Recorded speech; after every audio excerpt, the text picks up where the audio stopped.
Everybody's heard the advice of you should get a mentor, but they don't tell you how to get one. And along the path, you find some decent mentors and some really bad ones. And so let's have a more practical conversation about mentorship right now in this video.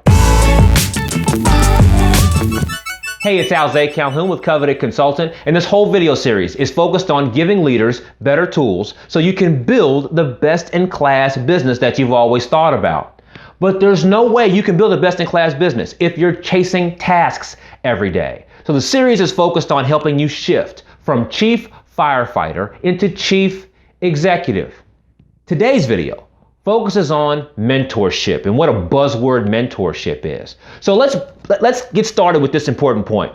Most of us think about mentorship in a way too broad form. We look at the movies and we want a mentor like those. So we want like Charles Xavier from the X-Men series. We want to work with Mr. Miyagi from the Karate Kid, or Morpheus from the Matrix series, or Yoda from Star Wars. And there's nothing wrong with those examples necessarily, except for the fact that they're all fictional. Like, they're not real people, and those aren't real situations. And so if you're looking for a mentor that's in that model, you're setting yourself up for disappointment.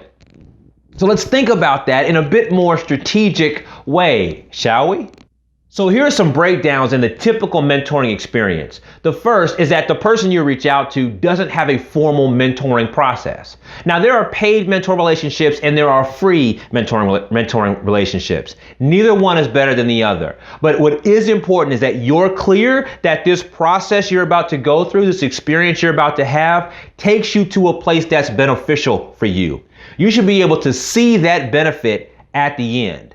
Both of you are busy. You're busy as a leader of your company. They're busy as a leader of their company. And just hanging around them isn't what you want. You want an experience that takes you somewhere. You got to be clear about that.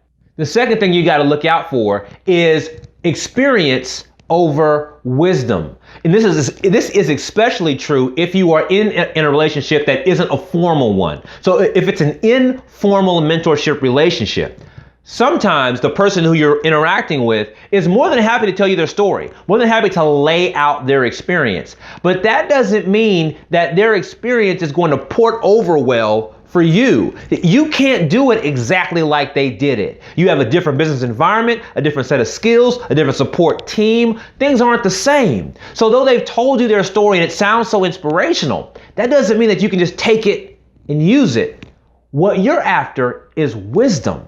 What you're after is how to apply their experience in your situation. You're looking for how to use what they've established and make it work for your scenario. Their job is to help you with that in some way, in some form as a mentor. But just getting their story isn't enough to move you forward. So then how do you improve upon that? What can you do to create a better mentor-mentee relationship?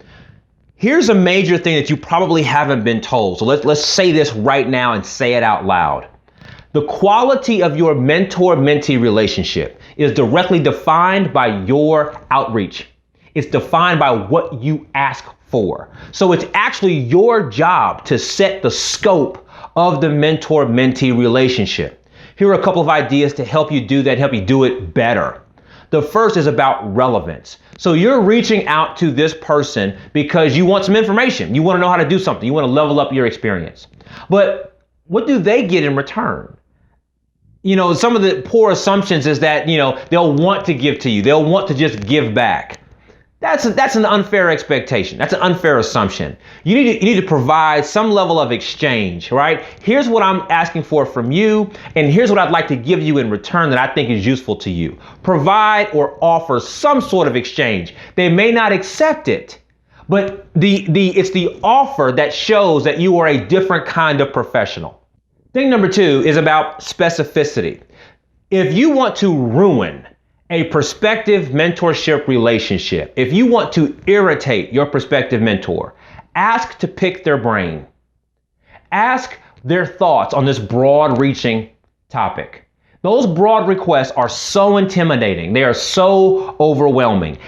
I run a very small company, and people reach out to me and ask to pick my brain. They ask for my thoughts on these broad ranging topics. And it's frustrating to me. I can only imagine what it's frustrating like for those larger companies and those people that we all look up to. Your job is to be specific about what you want. Your job is to be specific about what you respect about them. Something like, hey, mentor, I really appreciate how your company responds to X situation. Or I really appreciate how your company does X thing. And I would love for my company to model what you guys do. Can I make a visit to your office and learn a bit and just kind of shadow you so I can watch how you guys do this particular thing? That request is so much more specific and so much easier to say yes to versus let me pick your brain for 45 minutes. The mentors that you're reaching out to do not want their brain picked, and they do not receive that kind of request well. Be specific about what you want from them and about what you plan to offer in exchange. Number 3 is that you've got to respect timing. So it's very possible, not even possible, it's exactly true that your prospective mentor is a busy person. They've got many things already on their calendar. And so you're reaching out and you're jumping into a fray that already exists for them. Be respectful if they don't respond in 24 hours. Be patient if they don't respond for a week. Be patient as you follow up with them over time.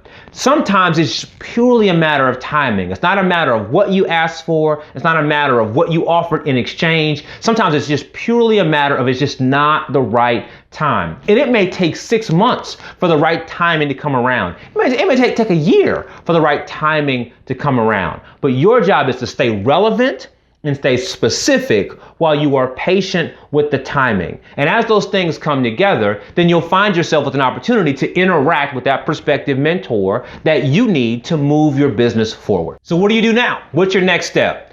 If you're brave enough, go ahead and put your prospective mentor in the comments below. Who would you like to reach out to? And what would you like to learn from them?